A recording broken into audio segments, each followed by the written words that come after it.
Glória a Deus. Graças a Deus, irmãos. Semana passada, irmãos, nós meditamos num assunto a respeito da doutrina do trabalho, não é verdade? A importância do trabalho na vida do homem. E hoje é dia dos pais. Parabéns a todos os papais. Que Deus abençoe a cada um dos irmãos, em nome de Jesus. E eu queria aproveitar o ensejo, irmãos. Eu estou com um assunto que está no meu coração há um tempo, e tem falado muito comigo, para meditarmos esta noite. Abra a Bíblia em Gênesis capítulo 1. Semana que vem usamos também o Gênesis 1, né? Para falarmos sobre o trabalho. E eu queria hoje falar ainda em Gênesis 1 sobre um outro assunto, que é o princípios, ou os princípios da masculinidade bíblica, que é ser homem, biblicamente falando. E aí alguém pode falar, mas pastor, eu sou mulher, e tem alguma coisa a ver comigo? Tem, você vai ver que tem. Gênesis 1 e 27. Farei uso de dois textos, irmãos. O primeiro é Gênesis 1 e 27, e o segundo está em 1 Reis 2. Gênesis 1 e 27 diz assim: E criou Deus o homem à sua imagem, a imagem de Deus o criou, macho e fêmea os criou. E Deus os abençoou, e Deus lhes disse: Frutificai, multiplicai-vos, enchei a terra, sujeitai-a.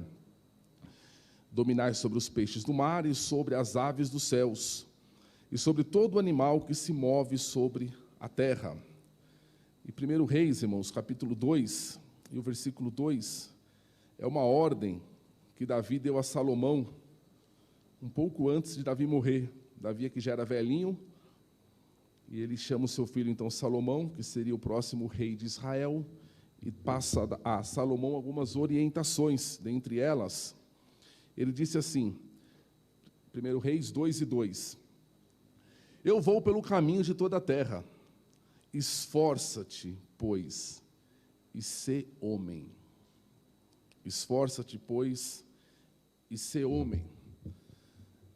O homem, irmãos, é a coroa da criação de Deus. Ele estava só no Éden e tinha a responsabilidade de administrar tudo aquilo que Deus tinha criado, toda a criação de Deus, né? Ele recebeu, portanto, a autoridade de Deus e capacidade para realizar essas tarefas, né, de sujeitar toda a criação. Ou seja, a masculinidade, irmãos, trazia atributos que habilitava, que capacitava o homem a reger toda a criação de Deus na terra. Contudo, nós sabemos que o homem fracassou, o homem caiu, o homem desobedeceu, e toda a sua identidade ela foi perdida, ela foi atacada.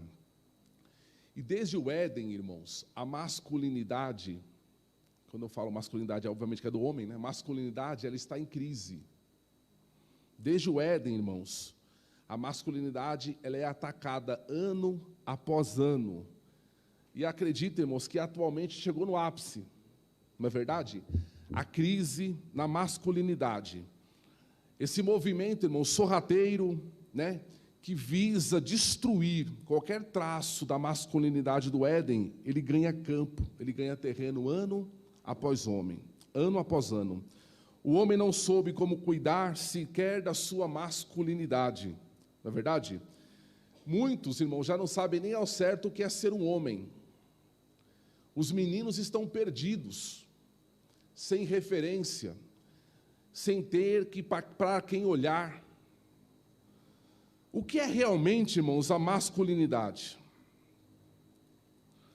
Eu volto a dizer, irmãos, embora a mensagem esta noite seja aos homens, especialmente aos pais, ela falará também com as mulheres, viu? Porque sempre que a masculinidade, irmãos, ela entra em crise, a feminilidade também. Sempre que o homem não atua corretamente nas suas tarefas, nas suas funções, a mulher sofre, o outro lado também sofre. Então não tem como, irmãos, isso daí é interligado. Então a crise que nós vivemos, de um lado, ela é também crise do outro, né? Porque sempre que o homem não assume as suas responsabilidades, a mulher não entende qual é as suas responsabilidades e também sofre. É uma relação interligada. Irmãos, como eu estava dizendo, a masculinidade vem sofrendo ataques constantes e crescentes, cada vez pior. Veja só, irmãos, qual é o perfil de um homem que a sociedade traz às nossas crianças e a todos. Eu estava meditando, pensando e lendo sobre o assunto. Quando você pega, por exemplo, a televisão, aquelas séries, até as séries mais antigas, por exemplo, lá nos anos 90, anos 80, você tinha, por exemplo, os Flintstones. Como era o Fred? Você já reparou pensar? Aí você tinha os Simpsons. Como era o Barney, o pai? Hoje você tem, por exemplo, a Peppa Pig. Como que é o Papai Pig? Já parou para pensar nisso? São homens desajustados, desastrados, camarada que não sabe pregar um prego na parede, são homens desfuncionais, que não conseguem realizar nenhuma tarefa, atrapalhados, são verdadeiros, irmãos, motivo de chacota, né? Como é que fala? Papai bobinho, não é? Papai levado, papai atrapalhado, é o perfil de um homem, é um motivo de chacota, é um motivo de... Então, irmãos, de risada, essa é a caricatura, irmãos, que a mídia traz do homem, um ser idiota, ok? Até mesmo desnecessário. Desnecessário. O termo da moda hoje, irmãos, entre as mulheres, entre o movimento feminista, é gravidez independente. Sabe o que é gravidez independente? As mulheres não precisam dos homens, precisam apenas do sêmen. Então elas escolhem o sêmen de um homem com característica que ela quer, um alto, baixo, tal, branco, negro, a cor que ela quer, o jeito que ela quer, o estereótipo que ela quer, pega o sêmen e ela tem uma gravidez independente. Por quê? Porque o homem passou a ser um ser desnecessário na família. Não precisa mais de homem. Olha o ponto que nós chegamos. E sabe qual é o maior problema de tudo isso, irmãos? É que quem mais acredita nessa história são os próprios homens. Nós acreditamos que viramos seres disfuncionais, desnecessários, desastrados, né? Totalmente atrapalhados. Eu não quero, irmãos, de forma alguma, nesta noite, trazer uma mensagem que vai depreciar o papel das mulheres, de forma alguma. O que eu quero aqui é estabelecer princípios bíblicos, irmãos, que são extremamente necessários, tanto para os homens quanto para as mulheres. Você crê que Deus fala sobre isso? Você crê que a palavra de Deus tem orientação para o homem e para a mulher, irmãos, de uma forma correta? Precisamos voltar a aprender a ser homens. Tu, pois, meu filho, ser homem. Isso só é possível, irmãos, quando o homem se volta a Deus, se volta aos princípios de Deus, se volta aos princípios da palavra de Deus. Sabe por quê? O homem só vai conseguir ser homem se ele estiver na presença de Deus, porque longe da presença de Deus, irmãos, a crise, a perda da identidade masculina tem gerado dois extremos. Quando o homem sai fora do alvo, do foco, do propósito para o qual Deus o criou, ele vai para dois extremos. Qual é o primeiro extremo? É a efeminação. O que é a efeminação? Homens, meninos com características de mulher, com jeito de mulher, com tipo de mulher, com toques de mulher. Ou então, qual é o outro extremo disso? Fala, não, efeminação comigo não, eu sou macho. Aí, irmãos, ele vai para uma macheza extrema, que gera homens violentos, homens agressivos, homens insensíveis. Então, quando o homem sai do foco de Deus, ou ele vira efeminado, ou ele vira uma pessoa violenta, uma falsa macheza, né? um falso homem. Portanto, o homem, irmãos, ele só conseguirá fugir, porque o que acontece, irmãos? Os dois extremos, irmãos, é uma espécie de fuga da verdadeira masculinidade. Ou seja, o homem abandonando o posto que Deus o colocou. Se o homem abandonar o posto que Deus o colocou, seja para um lado, para a efeminação, seja para o outro, para a violência, para a agressividade, ele estará em desobediência. O posto que Deus o colocou é outro, não é nem um lado, nem o outro. E é isso que nós vamos ver.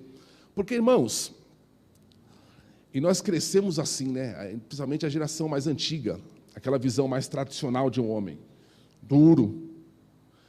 O que nós ouvíamos quando era criança? Homem não chora, não é verdade? Aí fala, meu Deus, mas Jesus chorou.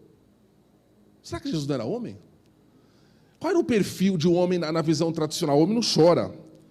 O homem é um ser agressivo, é um ser descontrolado, sem respeito por ninguém, é aquele homem egoísta, aquele homem, irmãos, que busca impor as suas vontades pela força. Você quer ver um exemplo típico desse tipo de homem, irmãos? E se você for, Deus vai te ajudar nesta noite. É o homem que usa o carro como uma arma. É este homem macho demais, que sai fora da masculinidade bíblica. É o homem, irmãos, que transforma a força que Deus lhe deu numa energia que destrói a família, destrói a sociedade. Sabia, irmãos, que nenhuma mulher ela se sente atraída por um macho desse tipo? Por um homem violento e agressivo? Só se uma mulher de Deus, não. Só se for uma mulher estabanada também, atrapalhada, mas uma mulher de Deus, que entende o que Deus tem para a vida dela, não quer um homem desse tipo. Não é o homem que Deus criou, não é a masculinidade do Éden. E qual é o outro? O outro extremo? Efeminação. Homens com comportamentos de mulheres. Sabe, irmãos? A ausência da figura masculina tem produzido meninos efeminados. Eu li um livro que dizia o seguinte no livro: os nossos meninos estão sozinhos com as mulheres. Os nossos meninos estão sozinhos com as mulheres. Tem faltado, irmãos, a figura de um homem para eles olharem. E quando falta, eles vão se comportar como elas. Eles vão falar como elas, vão admirar as mesmas coisas, vão ter os mesmos hobbies. Precisamos de homens que se apresentem, homens que estejam junto, homens que sirvam, irmãos, como referenciais. E eu sempre falo isso aqui na igreja, e falo lá com o departamento infantil, irmãos. Pare e pense no teu filho. Eu tenho um filho homem. Os nossos filhos na escola, eles têm aula com quem? Aula com mulheres. São mulheres que dão aula para eles. E aí, muitas vezes, você chega em casa, irmãos, não há a figura masculina. É mulheres que estão lá junto, mais presente.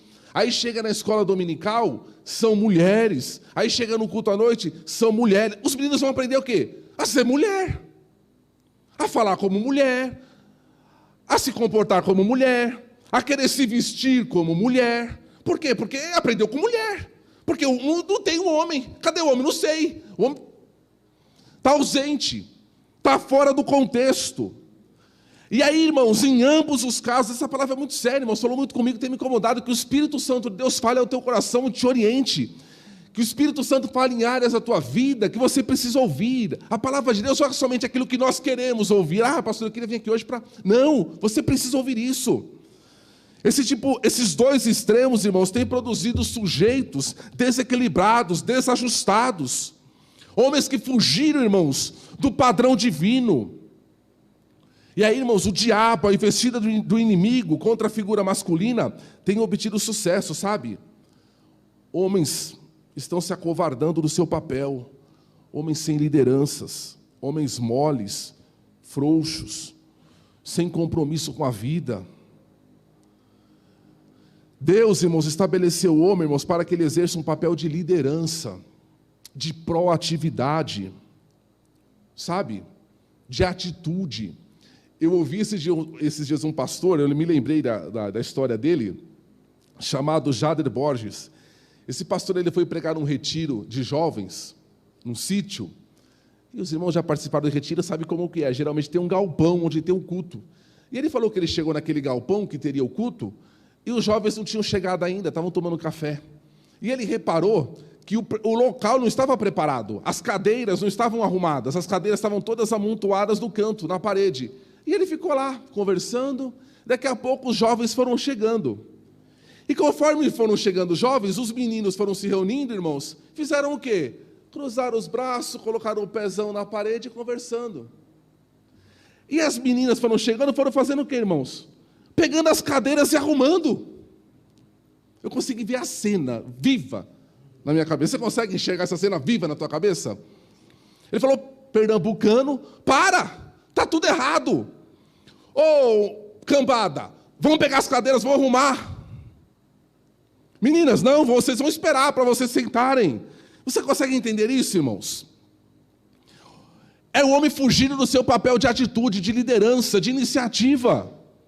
Parece que acreditamos que somos sujeitos atrapalhados, desnecessários, desajustados, disfuncionais. Estamos parados conversando, vendo a vida passar. E os meninos olham, vão aprender com quem? Com elas. A omissão, irmãos, e a ausência do homem tem gerado uma família disfuncional, uma família desequilibrada, desajustada, uma sociedade e, consequentemente, irmãos, uma igreja. Tem um livro que eu recomendo a leitura que chama-se O Silêncio de Adão. Onde começou a omissão do homem, irmãos? Onde estava Adão quando a serpente tentou Eva? Onde estava Adão? Você já parou para pensar nisso? Onde Adão estava quando a serpente foi falar com a Eva? Será que ele estava do lado, vendo a conversa, assistindo a conversa e vendo no que ia dar? Será que Adão, irmãos, ali já não se omitiu, né? Do seu papel de liderança, do seu papel de falar, não, para aí, Deus falou comigo. Deus me deu uma ordem. Nós não devemos comer esse fruto. Eva, não se atreva. Não é ser violento, mas é ser firme, é se posicionar. Ou talvez será que ele se omitiu? Lembre-se, irmãos, talvez o começo de todo o mal começou pela omissão, a omissão de Adão, a tua omissão, a minha omissão, a nossa omissão, de ficarmos apenas olhando. Essa semana, enquanto eu preparava essa palavra, ela estava, né, era embrionária ainda. Aconteceu aquele caso lá em Valinhos, que os irmãos assistiram, daquele sujeito, né, forte, maltratando aquele motoboy. E aí eu fiquei assistindo aquela cena, irmãos, e me lembrei desta palavra. Por quê? Porque naquela cena, irmãos, aparecem na filmagem, que alguém filmou com o celular, aparecem ali 3 homens. O agressor, que é aquele homem violento, é o que eu falei, é o extremo da violência, aquele homem que acredita que a sua identidade está no carro que ele anda, na casa que ele mora, no dinheiro que ele tem. Estava o agredido, que é um jovem, inclusive um testemunho de Jeová, porque embora a sua teologia seja errada, a sua atitude ali foi de um homem, alguém equilibrado, alguém que parecia que sabia quem era, sabe? Parecia não, certamente sabia quem era.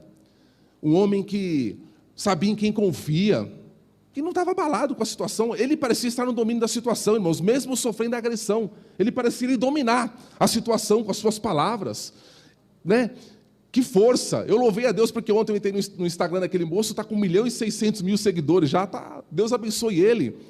Mas tinha um terceiro. Quem era o terceiro, irmãos? O omisso. Tinha o terceiro somente assistindo. Somente vendo no que ia dar. Aquele que estava ali, irmãos, o omisso, irmãos, ele não quer se comprometer, sabe? Ele quer ficar bem com todo mundo. Ele quer sair bem na foto. Ah, não, eu estou somente assistindo, ele não se posiciona. O caos, irmãos, o caos está acontecendo na sua casa, ele não se posiciona. O caos da sua família, ele não se posiciona. O filho se perdendo, o casamento se arruinando, ele está lá, irmãos, assistindo. Omisso. E aí eu fiquei pensando, meu Deus, se nós pudéssemos pegar o agressor, o agredido e o omisso, e colocássemos todos os homens do mundo, você faz parte desse grupo, você faz desse, e distribuíssemos, qual seria o maior grupo? Eu tenho certeza, seria dos omissos. Dos omissos. Tem 2 homens da Bíblia, irmãos, que nos ensinam a não sermos omissos. É Josué e Calebe. Quando os espias voltam da terra, irmãos, e cada um tem que dar ali o seu veredito, mesmo sendo contrário à maioria, irmãos, aqueles homens não se omitiram de se posicionar. Enfrentaram. Homens que não estavam preocupados, irmãos, com as suas imagens, mas com seus princípios. Sabe? E você vê, irmãos, que o posicionamento de Josué e Calebe trouxe grandes benefícios, tanto para ele quanto para a sua família. Quando você vai ler lá no livro de Josué, lá na frente, irmãos, você vê a filha de Calebe, irmãos, pedindo uma terra com fontes. Eu quero fonte superior e fonte inferior. E ela teve, irmãos, por causa da atitude do pai dela. Por causa do posicionamento do pai dela, ela teve a terra que ela quis. Você entende, irmãos? Quando o homem se posiciona, quando o homem é homem, biblicamente falando, a sua família toda, irmãos, ela é beneficiada. Portanto, irmãos, tu, pois, ser homem. A crise de liderança atual, irmãos, é fruto da omissão dos homens. O mundo carece de homens, de mentores, de discipuladores, de referenciais, de líderes. Homens, irmãos, que zelem por princípios, independente da maioria, irmãos. Enfim, o mundo carece de homens de Deus. Homens de Deus. E qual seria, irmãos, então, o perfil bíblico para o homem? O perfil do homem bíblico? Porque pode ter certeza de uma coisa: o mundo precisa de homens bíblicos. Sabe o que eu fiquei pensando, irmãos? Que quando o movimento feminista faz o que faz, no fundo, sabe o que aquelas mulheres estão clamando, pedindo? Homens bíblicos, homens de verdade. Quando o movimento feminista faz o que faz, irmãos, o que aquelas mulheres querem, na verdade, é homens de verdade. Eu tenho certeza, irmãos, que se houvesse no mundo mais homens de verdade, não haveria o movimento feminista. Ou se houvesse, seria totalmente enfraquecido. O homem bíblico, irmãos, ele nasce, ele tem uma marca, ou algumas marcas: a fé, o respeito, a honra, a solidariedade. O homem bíblico, irmãos, ele serve, ele olha para o outro. Basta olharmos para o perfeito homem bíblico. Quem é o perfeito homem da Bíblia? Jesus. Era alguém que servia, era alguém que vivia em função do outro.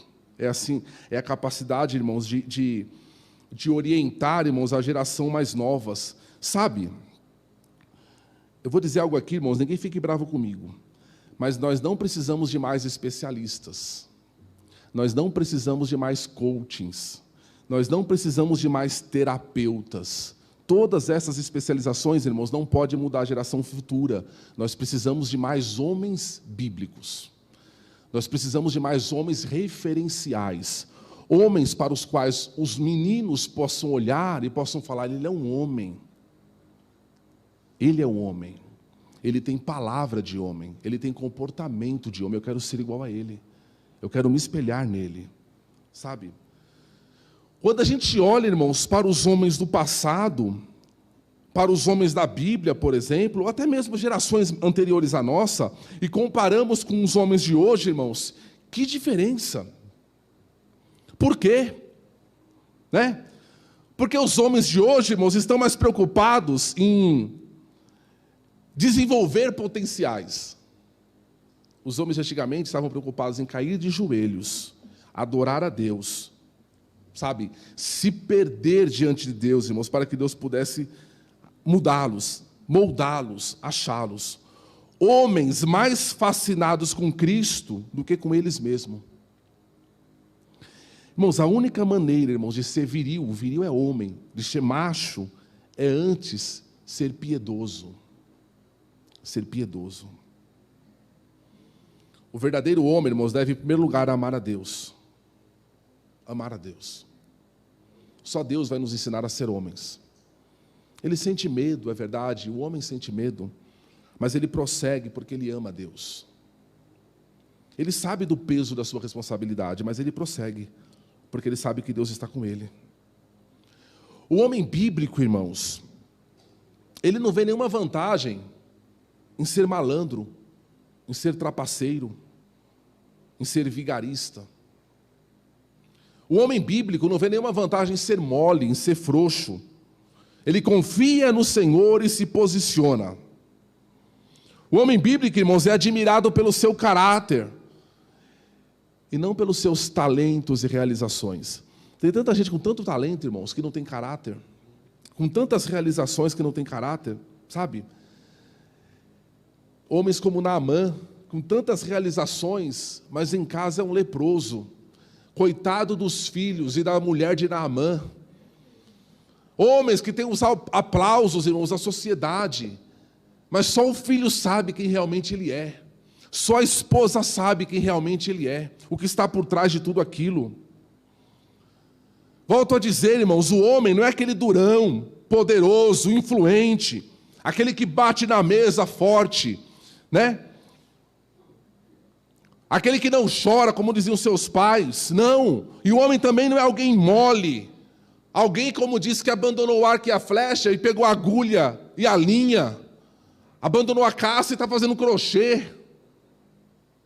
Alguém extremamente sensível, mole. É gentil, mas é gentil demais. É atencioso, mas é atencioso demais. O homem bíblico é alguém equilibrado. É alguém que sente, é alguém que chora, mas é alguém firme, é alguém de caráter, é alguém de posição. Porque nessa guerra, irmãos, entre o muito durão e o sensível demais, uma coisa é certa: algo se perdeu. Há algo errado com os homens, irmãos. Uma energia que Deus deu a cada um deles parece ter ficado pelo caminho.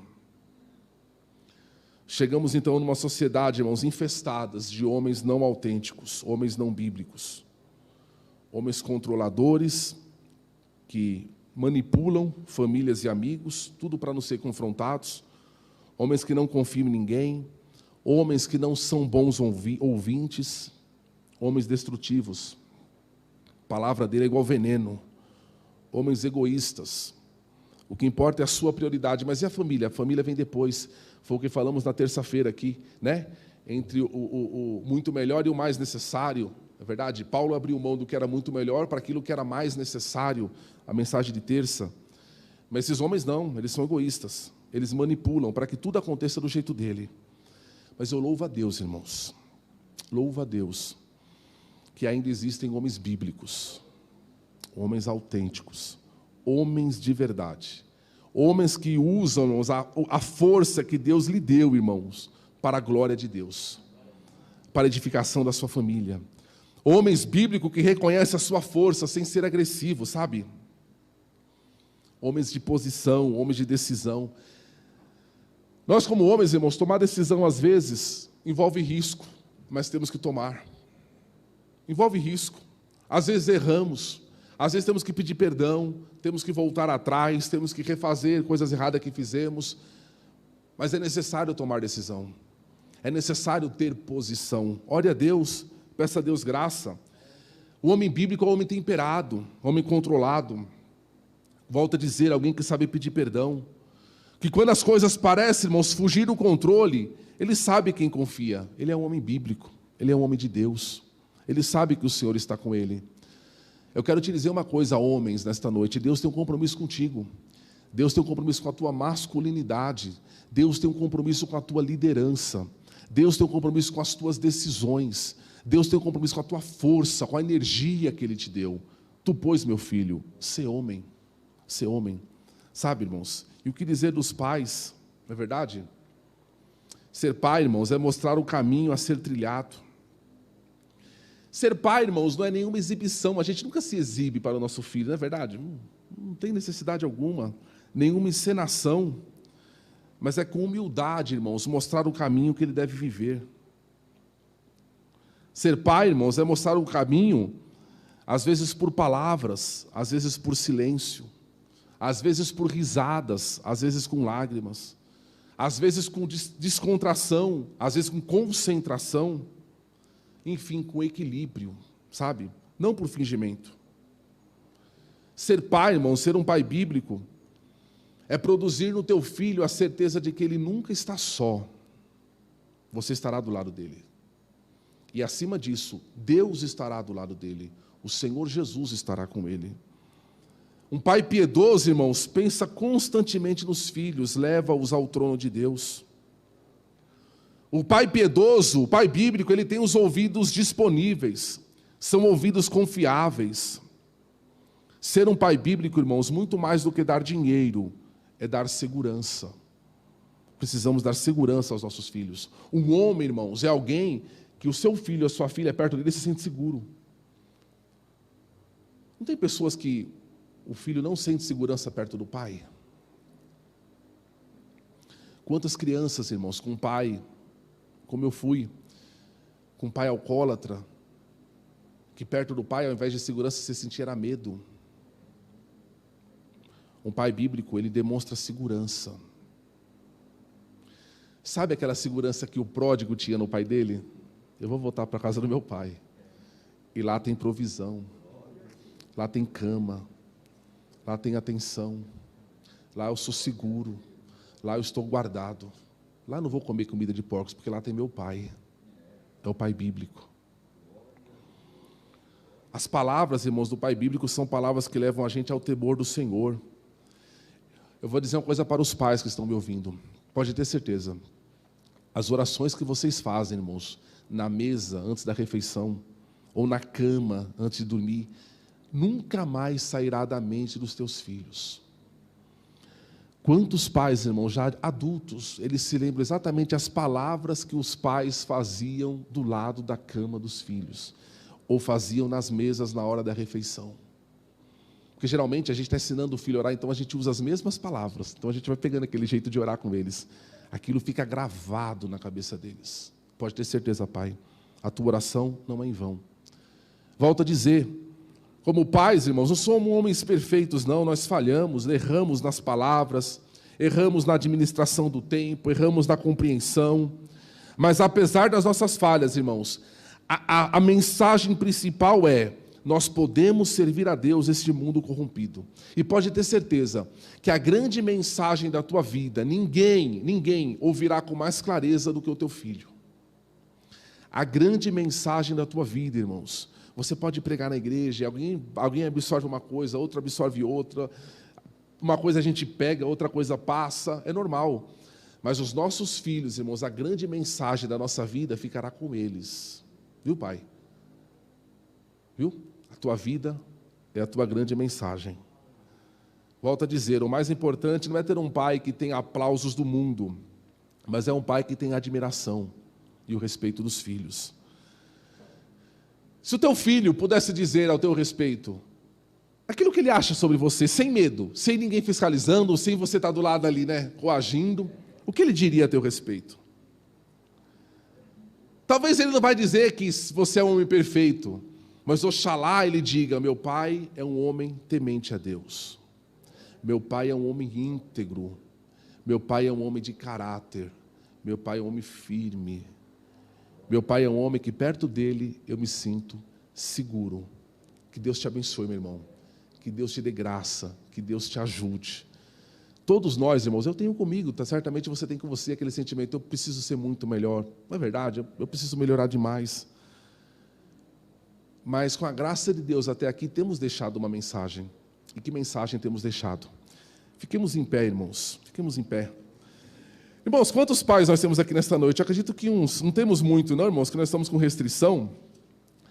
Eu queria convidar vocês para vir aqui na frente comigo. Vamos dobrar o joelho, todos nós aqui. A gente precisa do Senhor. A gente precisa melhorar com o Senhor. A gente precisa da graça do Senhor. Se quiser subir aqui, fique à vontade. Vamos orar a Deus, irmãos. Vamos nos colocar de joelhos diante do Senhor. Que tarefa que Deus nos deu.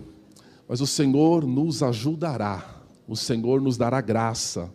O Senhor nos dará força. Vamos dobrar os joelhos, irmãos, diante do Senhor? E vamos pedir a Deus misericórdia. Senhor, eu peço para a igreja, irmãos, estender as suas mãos sobre os pais que estão aqui, por nós, e ore por nós também.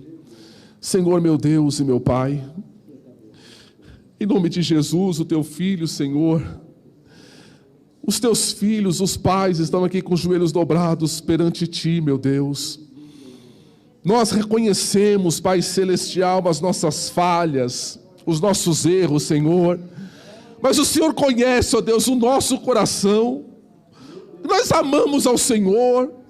Nós amamos a palavra do Senhor. E nós queremos melhorar como pais, como homens, meu Deus. Ajuda-nos, ó Rei da Glória, em nome de Jesus, com a masculinidade que o Senhor nos deu. A força, a energia, a liderança, a exercemos, ó Deus, com fidelidade ao Senhor, com temor ao Senhor, meu Deus, não com os nossos caprichos, mas conforme a Tua palavra. Ajuda-nos a melhorarmos como esposos, ó Deus, como pais, como crentes, como obreiros na Tua casa, Senhor. Ajuda-nos a melhorarmos como homens, ó Deus, nessa sociedade corrompida, Deus bendito. Deus Todo-Poderoso, nós não cremos, Senhor da glória, na imagem que a sociedade quer colocar em nós, ó Deus, de homens desastrados, atrapalhados, disfuncionais, desnecessários, mas nós cremos na Tua palavra, meu Pai, que o Senhor nos colocou como líder, Senhor. O Senhor nos colocou, ó Deus eterno, como homens na terra, Senhor. Dá-nos, ó Deus, a sensibilidade, dá-nos o altruísmo, a fé, meu Deus, o respeito. Ó Espírito Santo, ajuda-nos, ó Deus eterno, ajuda cada um dos meus irmãos a ser homem, ó Deus, conforme o padrão do Senhor. Oh, louvado seja o Teu nome. Ajuda-nos, ó Pai, a darmos segurança às nossas esposas, a darmos segurança aos nossos filhos. Que as nossas palavras, ó Deus bendito, tenham um poder, ó Deus do céu, que tenham autoridade, porque sejam conforme a vontade do Senhor, conforme, ó Deus, o Evangelho do Senhor, conforme, ó Deus bendito, a Tua salvação e o Teu Espírito Santo. Senhor, em nome de Jesus, abençoa a obra das mãos dos Teus filhos, ó Pai. Em nome de Jesus. Em nome de Jesus, abençoa o pai de família que está desempregado, o pai de família que está enfermo, Senhor, se sentindo tão impotente, ó Deus do céu. Visita, meu Deus, para a glória do Teu nome. Em nome de Jesus, eu quero abençoar os Teus filhos, Pai. Eu quero abençoar conforme a Tua palavra. Eu abençoo, ó Deus, os pais da Chácara Inglesa, no nome de Jesus.